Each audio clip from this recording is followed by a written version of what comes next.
Hello, everyone. Welcome to the SEEP Network National Webinar, Place-Based Investing for Episcopal Endowments.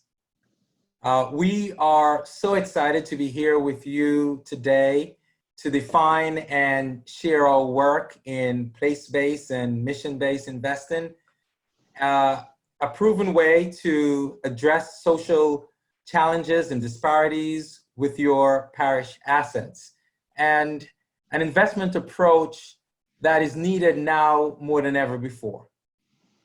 My name is James Malone. I am CFO of CCM based in Florida. I also have the privilege of working with faith-based clients, and it's such a privilege to go around and meet so many people that share the same values as they try to allocate their assets. And with me is my colleague, Jamie Horwitz, our Chief Marketing Officer. Say hi, Jamie. Hello. So before we begin, if it's okay, let us begin with prayer. The Lord be with you. Dear God, you are our comfort and strength in this time of crisis. Please surround us with your grace and your peace. By your Holy Spirit, lift up those who are in distress, sustain those who administer, and strengthen those who serve. And Lord, fill us with the hope of your new creation through Jesus Christ, our rock and our Redeemer. Amen. I'm fortunate today to have Jamie, our head of marketing, to give us an overview of community capital management and to help describe some of the ways we are fulfilling mission for our faith-based investors. So Jamie I'll turn it over now to Jamie. And before I do that, I just want to say, if you have any questions, please use the chat function and write your questions in there. We'll get to it later on in the webinar, and we'll try to address as many of your questions as possible. So now I'll turn it over to Jamie. Great. Thank you so much, James. And I just want to thank SEEP for hosting this webinar. We do hope everyone is staying healthy and safe. It seems like just yesterday that we were actually in Louisville at the SEEP conference, and little did we know then how much the world would change. At the conference, James and I actually spoke on a lunch panel. It was a lunch and learn session on place-based impact investing. And we were super excited to be able to do this again on this webinar, different format. So for those of you not familiar with community capital management, also known as CCM, we have over 20 years of experience managing impact and ESG investments. Our flagship strategy, which we'll be speaking about primarily today, is our core fixed income impact investing strategy. So in less than 1 month, I will be celebrating my 15th anniversary at CCM. And I remember my first few years with the firm when we were reaching out to advisors and investors talking about impact investing. And back then, there was very little discussion on the topic. And to be honest, most people were actually not interested in speaking with us. But if we fast forward to today, where impact investing is not only talked about and being implemented, there are conferences, there's now media outlets, there are platforms specifically dedicated to these strategies. And it's been very exciting to see the change and be a part of all the positive changes that have taken place in this particular space. So I just wanted to give a quick overview of CCM for those not familiar. We manage just under $3 billion in assets. We have 33 employees. We are a majority employee-owned firm, and we have team members in several locations around the country. James and I are actually coming to you from Weston, Florida, which is the Fort Lauderdale area. We also have employees in Boston, in Charlotte, in the New Jersey, New York area, and also Southern California. I'm sure this won't come as a surprise to many of you, but we do tend to get more visitors and on-site due diligence meetings during the winter months in our Florida office. We do always welcome you to stop by and say hello if you are visiting South Florida, and hopefully we will all have the ability to travel again safely very soon. So to date, we have invested on behalf of our clients approximately $10 billion in impact and ESG initiatives, and this is nationwide. As you can see on the slide here, we have a diverse group of clients, from banks to faith-based investors to nonprofits to pension funds to high net worth and more. So one of the questions that we get asked a lot, specifically in the faith-based community, is what types of faith-based investors do we work with? Which is a great question, and we love to say that we actually work with a lot of different faith-based groups that are looking to align faith and finance. And this includes Episcopalians, Catholics, Mennonites, Lutherans, the Jewish faith. Those are just to name a few of the clients that we work with in the faith-based community. So one other area I just wanted to mention quickly before moving along to the next slide and into our presentation, and we've been asked this a lot over the last 1 to 2 months, is how our investments are helping people and communities affected by COVID-19. So I will say, first and foremost, all of our fixed income investments, they look to support underserved people and communities, and this is regardless of a pandemic. But given the magnitude of the situation, and this is a little sneak preview because we're going to actually be launching it later this week, and we're very excited about it, but we're launching a $100 million initiative specifically to support COVID-19 relief. The pandemic is causing immense social and economic strains, and this is across all socioeconomic standings, but specifically those of low socioeconomic status are really being affected severely. And so our mandate to provide capital to low and moderate income families and communities across the country, we think is more important than ever. So we've already actually seen and invested in some bonds that are financing different types of relief efforts, and this initiative will look to invest in even more bonds helping with those that have been affected from COVID-19.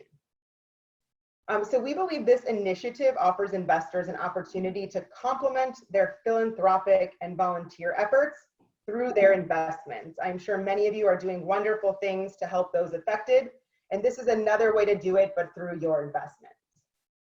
So we're gonna move on here. So I think this is kind of a great example, the initiative itself, of place-based impact investing, because we're looking to make investments to support activities like economic development and capital for small businesses and affordable housing in areas specifically hard hit from COVID-19. And I think that leads us well into the webinar topic of Episcopalian values and place-based investing. So as I mentioned previously, CCM, we have over 20 years now of experience in impact and ESG investing. And our strategies look to align with the socially responsible investment values of the Episcopal Church, which is following a trinity of avoidance, affirmative investing, and advocacy. If we look specifically at our core fixed income impact investing strategy, it has a primary focus on investing in bonds with multiple positive impact outcomes. And one of the ancillary benefits of the strategy from an impact perspective is actually being able to say, I want to target specific underserved communities or communities that are important to me, whether it's maybe where you have a specific interest in a particular city, or maybe you have specific churches located in areas. It's really up to the client to tell us where they want to target their investment dollars. So I'm going to pause there now, and I will turn it back over to James to share more information on what are some of the key benefits of place-based investing. Thanks, Jamie. That was great in setting the table and giving a good overview of what we do on a daily basis. And I'm going to spend some time on this slide.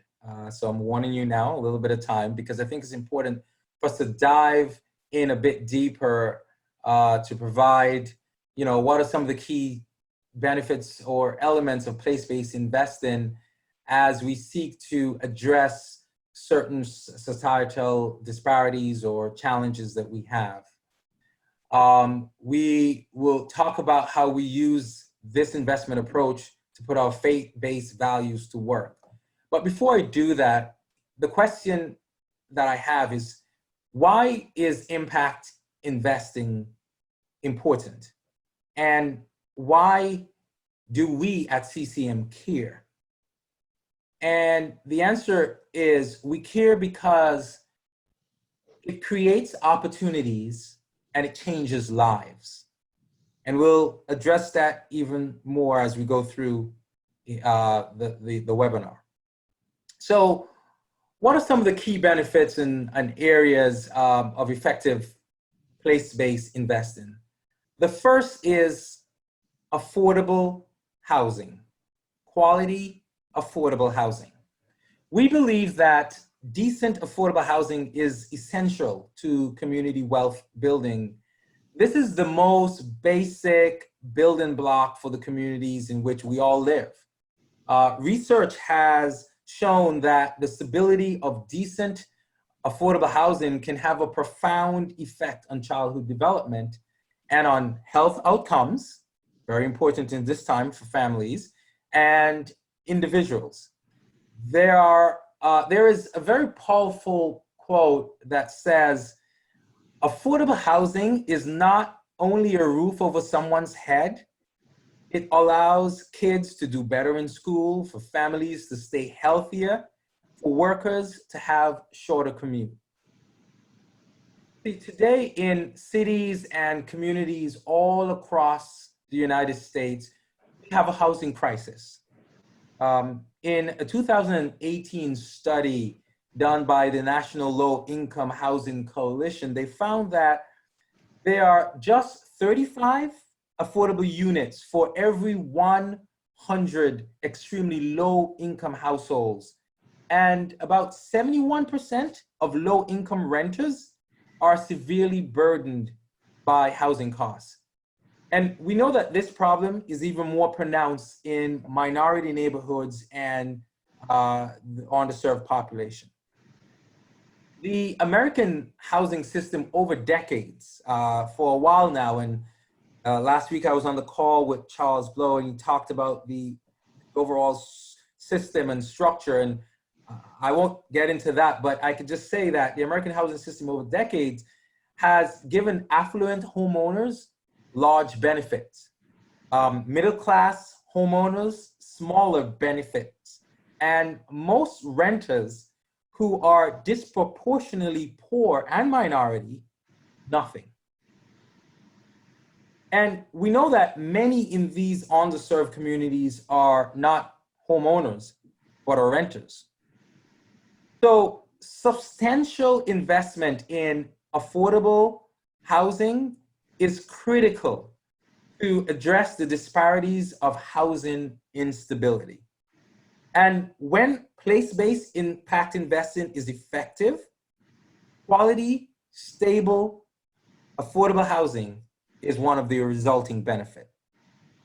The next benefit is broad-based economic inclusion, where everyone participates and no one is left behind, including low to moderate income families, women, underserved minority communities, and immigrants as well. Here, we seek to provide access to capital for women, minority groups, and those in low to moderate income communities and underserved populations. So the ultimate goal here is for local, Jamie talked about specific geographies and areas, but to have local broad-based ownership to help address economic inequalities and employment. For example, at CCM, we make investments in small business loans to women and minorities. We also created, and this is something we're really proud of, we created the first women and minority-only mortgage pool, helping to finance sustainable home ownership for women and minority. And you know, we truly believe that that is something that is very pioneering in our space. The third benefit is community collaboration. That's a result of effective place-based investing. So what do I mean by that? So as a place-based investor, we want to make sure we support local anchor institutions. These are nonprofit institutions that once established in the area tend not to move. With the trends in globalization and decline in manufacturing, there's a growing importance of anchor institutions to our local economies. And I'm talking about hospitals and schools and other nonprofit organizations that are key to the lifeblood and the economy of these local areas, cities or counties. Investing in and alongside these institutions is a key aspect of intentional place-based strategy to make sure that local assets work to build local wealth. For example, we at CCM, we invest in bonds that help to finance projects to expand universities and healthcare organizations that create jobs locally. And on the other hand, there is a desire at these organizations to buy more locally and spend contract dollars on locally owned, minority, and women-owned businesses. It's all about working collaboratively with these institutions and coming together as a community to come up with real-life solution tailored for the specific local economy. So solutions that help to create access, more access to healthcare, access to quality education, and so on, especially for the vulnerable, populations and those that are underserved in the community. The fourth benefit is environmental sustainability. You see, place-based investing also centers on solving environmental challenges unique to the specific community, such as the need for renewable energy, solar power, etc., clean water and clean air, and brownfield redevelopment. Now, we all know about the challenges we have had with clean water in communities all across the US and still have today. Most notable was Flint, Michigan a few years ago. So using the investment portfolios of our institutions to help tackle some of these local environmental sustainability challenges that we have helps to foster a clean and healthy environment in our neighborhood where we all live, work, and play. So to summarize this slide, at the heart of effective place-based investing is local control, collaboration, and ownership. It's about local residents, low to moderate income individuals being able to get affordable mortgage and provide a stable home for their families in a neighborhood and built environment that has economic resiliency. It's about minority women coming together to launch an employee-owned business to provide secure jobs for themselves and others in their neighborhoods. It's about the philanthropic, public and private capital and arms coming together to build institutions to benefit the community and the environment over the long term. So at CCM, we have 18 impact themes. And this sort of brings it all together. This is where our faith-based investors are able to express their values with their investment dollars by investing in some of the things I talked about: affordable housing, affordable healthcare, enterprise development, and the list goes on. And all of these themes are trying to address one or multiple social disparities that are out there. These 18 impact themes reflect the goals set by our clients.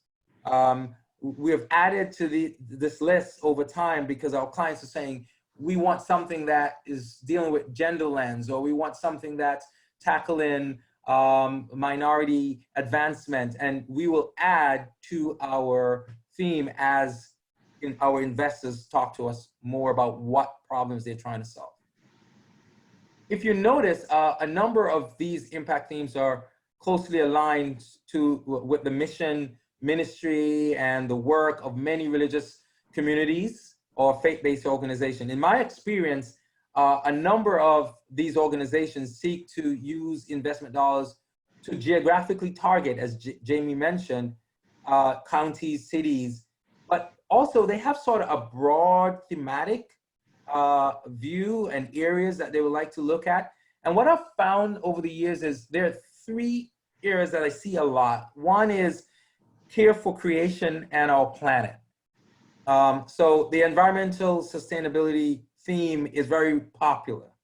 The other I see is addressing the income and economic inequalities in our community. So the plight of the poor and the underserved. That's why things like affordable housing and economic inclusion and minority investment is so important.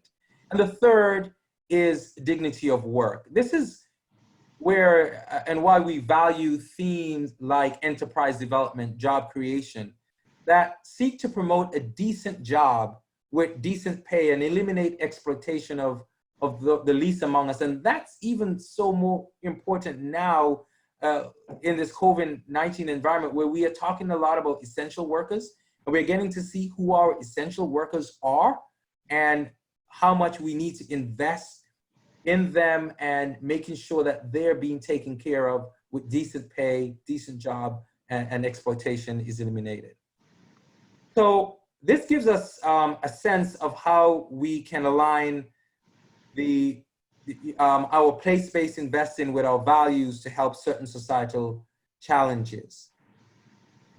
Well, while each of these place-based investment opportunities has unique characteristics, there are a certain themes that tend to repeat themselves in the life cycle of investments.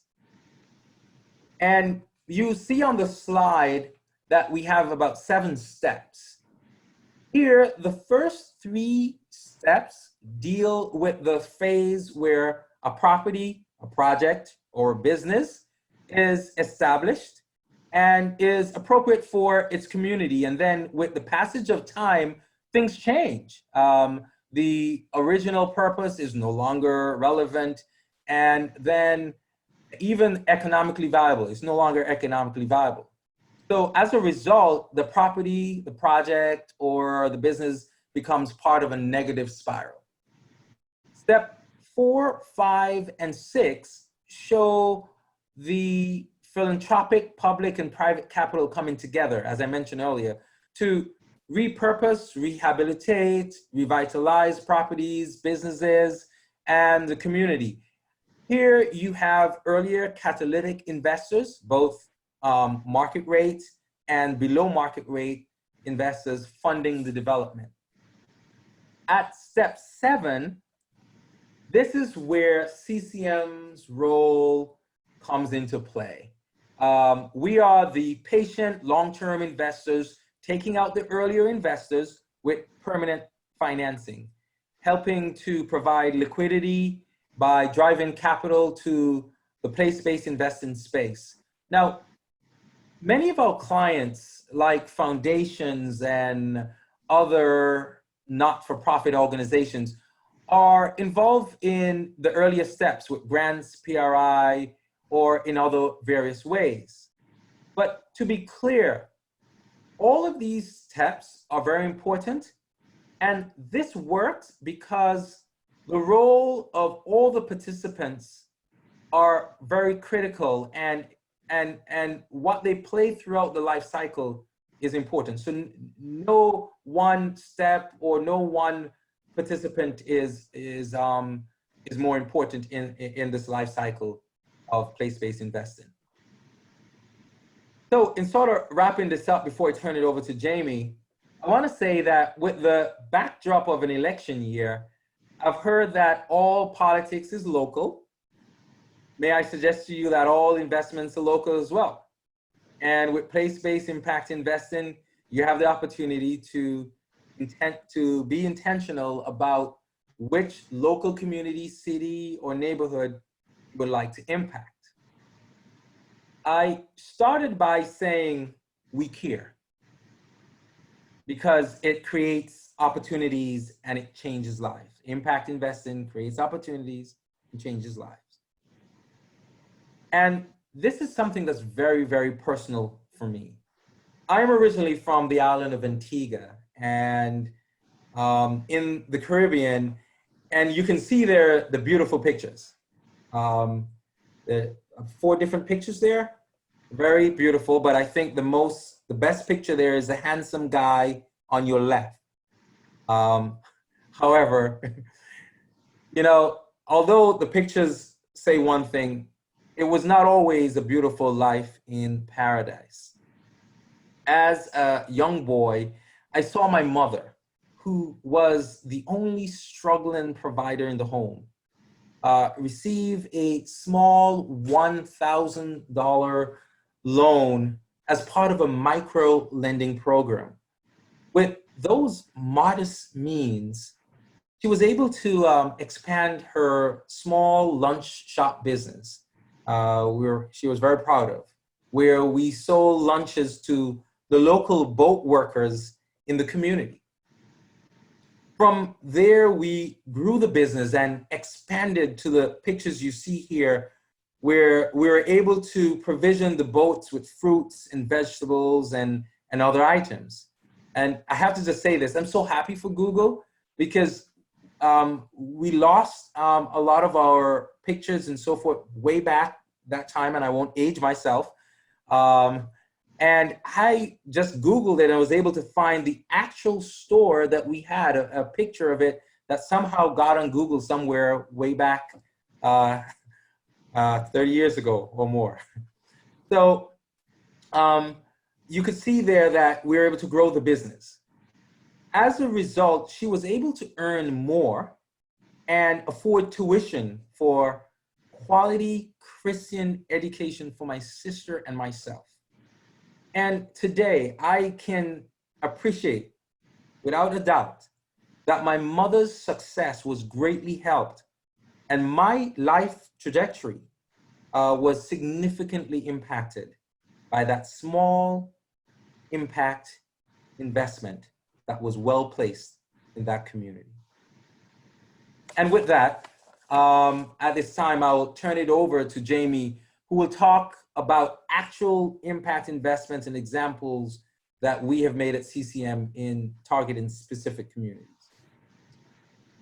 Thank you, James, and thank you so much for sharing that story. It's a powerful story and an impactful one, and I always love hearing it. I've heard it several times, but each time I still get the chills because it's so important of how such a small loan made such a big difference in your family and to you.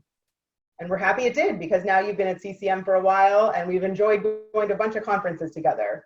So I'm going to turn the tables a little bit to talk about 2 impact investment examples that we have made at Community Capital Management. We're calling the first one Impact in Action. This one, we do try as much as possible to go visit some of the properties that our bonds are financing when we're in areas around the country. Actually, James and I, when we were in Louisville for the SEEP conference, we were able to go visit a property that was about 7 minutes driving from where the hotel was. It was actually a very interesting dichotomy between the beautiful downtown area and 7 minutes away was a low-income neighborhood, but going through a lot of gentrification, and we saw there was an affordable rental housing property that one of our bonds had financed. And it's just always great to be able to see firsthand the powerful impacts within a community that one of the bonds is having for that property. This particular property, it's an area called the East Harlem Center for Living and Learning. It is in New York City in East Harlem, which is on 104th Street and 2nd Avenue. Only about 10 or 15 blocks north of Upper Side, which has traditionally been known as a very affluent area. And you walk about 10 blocks and it's very different in those 10 blocks walking further north.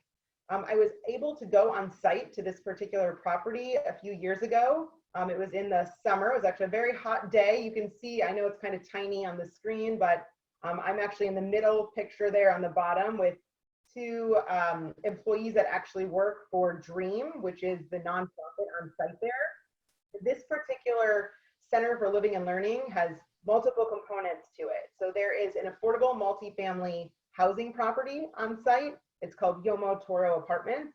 There is also a K-8 charter school that's called the Dream Charter School. There is a beautiful rehabilitated park in the front area. And there's also office space for Dream. And this entire complex is in a low income census tract. And when I was able to get a tour of the property, it was in the summer, so school wasn't in session, but they did have a bunch of camps that were taking place. So there were kids running all around, which was wonderful. What was so interesting and so amazing about this particular property is all the benefits for the kids that are there and the families that live in the affordable rental housing property. So in addition to the park that's out front, the school itself actually has a rooftop garden, which is one of the pictures we put on there as well. So the kids actually get to learn about growing fruits and vegetables through part of their curriculum. There was a bike storage. There was also a computer room. There were a bunch of social services for the kids that are given through DREAM, the nonprofit on site there. There was even a yoga room where Lululemon had donated yoga mats for the kids to take mental health breaks. And what I thought was so encouraging was there were signs everywhere throughout the school with positive messages for the kids. And it was just such a wonderful experience to be able to actually go on site and see all these different components and how they're really having an impact in this particular community. So we have one other example that we wanted to share. I have yet to go visit this particular property, but I would hope that I would be able to soon, or someone at the firm would be able to on a trip to DC. This particular property is 1330 7th Street Apartments, and it is located in what is known as the historic Shaw neighborhood of Washington, DC. It's in the northwest section.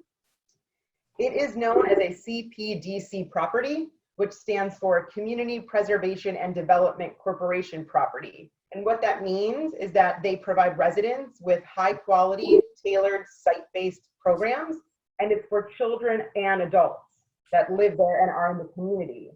And one of the things that I thought was so great about it was that they have these 5 impact areas that serve as the basis for all of their community impact strategies. They're listed here on the screen: economic development, education, environment, health and wellness, and resident engagement.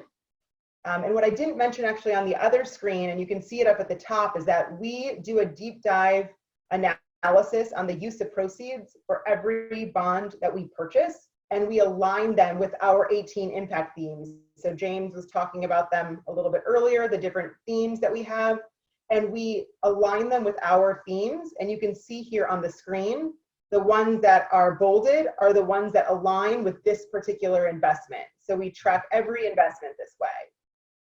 And you'll see that this one also had high walk scores, bike scores, and transit scores, which means that it's easy for the residents to have access to amenities such as restaurants, banks, parks, and so forth, whether they're walking, whether they're biking, or whether they're using public transportation.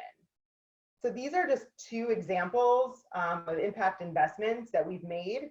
We're always happy if you have a particular area you would like to see one of our impact investments in, or if you have a particular theme and you'd like to say, oh, I'd love to see an example of an investment that has the impact theme of enterprise development and jobs. We're always happy to share those with you. So you can reach out to us at any time and we'll be able to provide those. So I will stop there and I will turn it back over to James. I believe this is our question and answer time now.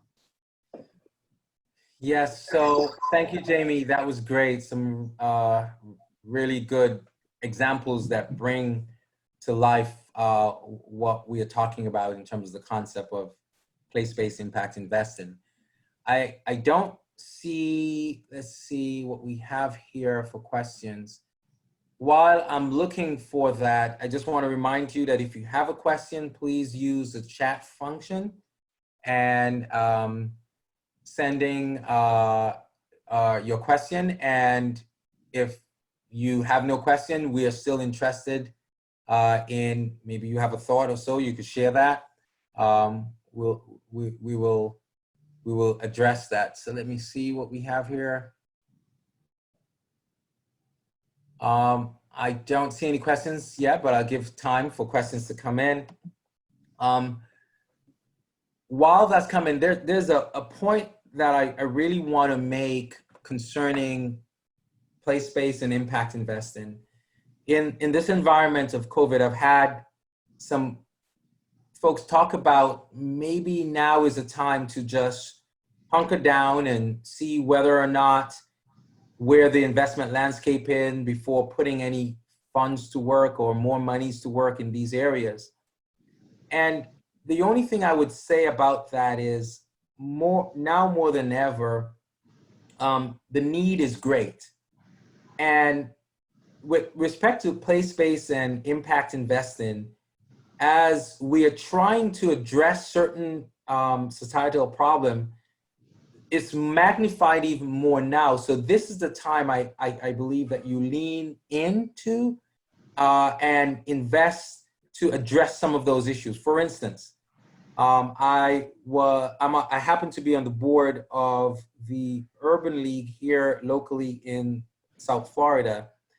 And we have our clientele that we're working with people in the urban neighborhood.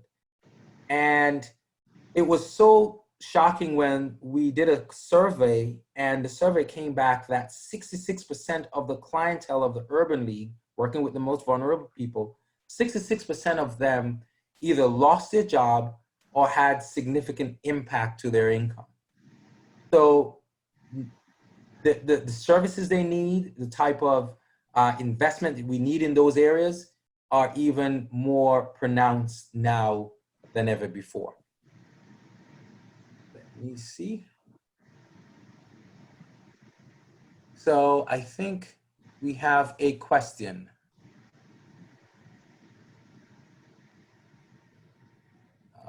Hold on. So the first question is, how does an organization decide which area of impact investing to focus on for their investment? Is there a process to follow? Jamie, do you want to take that? Sure. There's no process. It's actually up to the client to tell us what they want to focus on. All of the investments have to align with at least one of our impact themes. Majority of them tend to align with one or more of our themes. So we have what's called a targeting form, and the investors can actually fill that out and tell us if they want to target by a particular geography or if they want to target by a particular impact theme. So it's really the end investor saying, I would like to direct my capital to support, let's say, community development in New York City, or I want to use my capital to support environmental sustainability. It's at the client's direction. Great. Okay. There's another question, and I think this is actually Jamie right up your alley.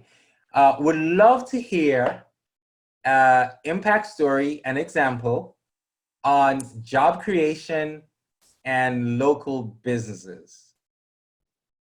Oh, that's a great question. And I'm happy to also follow up with more details. I can share a few here, but they're quick overviews. The reports that we actually provide to clients, we call them our impact reports or impact stories, where the reports actually go into more detail. We try to condense it down a little bit for the purposes of a presentation on a slide, but it does go into more detail about the property and the different types of community benefits. But we've invested in small business loans that have financed small businesses in low and moderate income and minority majority census tracts. And they have helped to create jobs. One of them I remember was specific to a women-owned business, so they could be targeted to women or minority as well. And there was another investment off the top of my head, and it was in Iowa. It was a job creation training program through the local community college. So that was another example of an investment that we had made. But we actually have mine and James, we have our contact information on the screen there. So if you want to follow up with me and send an email, I can actually send you one of our sample impact stories that goes into more detail on some particular bond that we've invested in that is supporting job creation and small businesses. Great. That was a great answer. So the other question I see here is, how do you measure impact or success of these investments? And I'll start, and then Jamie, you can add if I'm missing anything. So how do we measure impact or success of these investments? So for all our bonds that we invest in and projects we invest in, we do this thing called use of proceeds analysis. So we try to understand where the funds are going, what the investment in the project, and what's happening with the particular project. So let's start with from a quantitative standpoint. We will look at how many affordable housing units it's generating, number of loans for environmental sustainability type project, some of those measures there to see how it's impacting the environment. And then with respect to qualitative, we record a story. We write a summary of what's happening. So for example, if it's a property where there's after school training program, and if it's helping to provide access to healthcare, and we will look at that, and not only just when we're making the investment, but from time to time, we will go back and revisit and see what's happening with that particular project and property. And as Jamie mentioned, we visit some of these properties ourselves whenever we have the opportunity, just to see what's happening there, so we can measure that it's really making a difference to the population it's trying to serve. Did I capture everything there, Jamie? I think so, yeah. And maybe also, James, I think one question that's been on a lot of people's mind right now, just given the economy itself, is kind of where you think it's headed. Okay. So I will let you take that, because I know you have some thoughts we've talked about at different firm meetings over the last few weeks. Right. So now putting on the CFO hat, and I am not a portfolio manager, but we can see what's happening in the economy and the marketplace. So first thing I would say, there are a number of people that are saying that there will be a V-shaped recovery. And that is, imagine that the economy was a light switch and you turn it off, as we did in March. You turn it off, and now when the COVID, corona is taken care of, there's a vaccine, or we feel like it's under control, you just turn it back on and the economy comes right back up and we're good to go. We do not, sort of, our perspective does not prescribe to that. We believe that it would not be a V shape, nor would it be a U shape, but it will take some time for the economy to come back. For example, if once they open the economy now, how comfortable are you in going on the plane? How are you ready to go out to a restaurant and you feel safe? So there will be some time for that to happen. There are some businesses that have been severely impacted, and there have been severe dislocation that will require some time. So we believe not in a V shape nor a U shape, but more like a Nike swoosh, where you have a slower growth over time as people get more comfortable and safer, the economy will come back. Now, a couple things I want to point out here is the fiscal policy and the monetary policy that the government and the Fed has implemented has really helped a lot, and they moved really fast and aggressive. Just this past weekend, I think the Fed expanded a $500 billion muni liquidity facility to help local governments, state government, where the last thing we want is to start having firefighters and teachers and a number of those other essential workers laid off. So those kinds of facilities, those kinds of action has helped to keep the floor from falling out. And I believe because of that, we can have a slow growth back up. So what does that mean for us as bond managers and your fixed income portfolio? Interest rate is the major risk with respect to fixed income. And we think that we will have lower interest rates for a longer period of time. There was a time we were fearful of interest rates spiking, but we don't think that's a huge risk now. And we think that will persist. The lower interest rate environment will persist for some time. And James, while you're looking at it, see if there's any other questions, I'll just let everyone know that we do update our website. You can see actually on the screen there are some resources. So the website is ccminvests.com. You can find all of our quarterly fund fact sheets and commentaries for all of our mutual funds on that website, along with our thought leadership. We have some pieces here. The 2019 impact report, that is something we put out every single year since we started doing it in about 2013. It goes through all the impact, a big highlight of everything we've done over the year, including a lot of case studies and stories and examples of impact in action. And we also have a video on what is impact investing, how does it work? That's a great one to watch just to get a quick overview. I believe it's under 2 minutes on how impact investing works and how you can do the targeting with the different geographies and impact themes. We also have some thought leadership pieces. One of the pieces up there is CDFI investing for impact investor, and a bunch of other ones obviously on our website, along with a survey and webinars and a lot of other great content on impact and ESG investing. So if you get the chance, you can take a visit at ccminvests.com.